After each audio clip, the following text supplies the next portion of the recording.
Sunog na naman ang sumiklab sa Quezon City. Tumulong naman ang mga residente sa pag-apula ng sunog. Nasa frontline ng balitang yan si Camille Samonte. Tulong-tulong sa pag-igib ng tubig ang mga residente habang nasusunog ang mga bahay na yan sa barangay Damayang Lagi sa Quezon City pasado alas 5 kahapon. Gamit ang maliit na hose, isa-isa nilang pinuno ang mga timba at saka ipapasa sa ibang residente para buhusan ang apoy.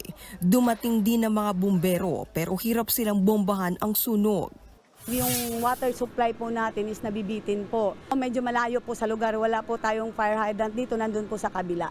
Mag-aalas 7 na ng gabi nang tuluyang maapula ang sunog. Electrical ang tinitignang mitya ng apoy.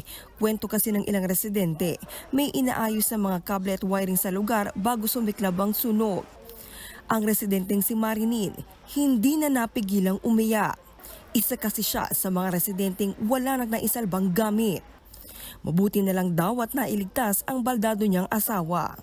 Ang anak kong lalaki at saka yung may isa daw tumulong niya sa kanya. Binuwa talaga siya. Sunod na yung problema ko. Problema ko pa sa ano ko. Tapos nasunugan pa kami.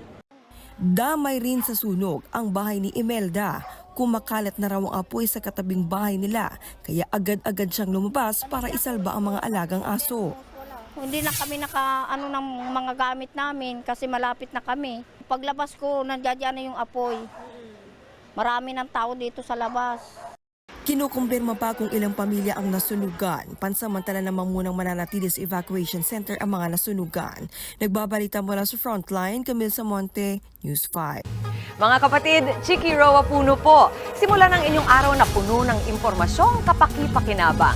Sama na sa isang makabuluhang umaga. Tumutok at mag-subscribe sa social media pages ng News 5.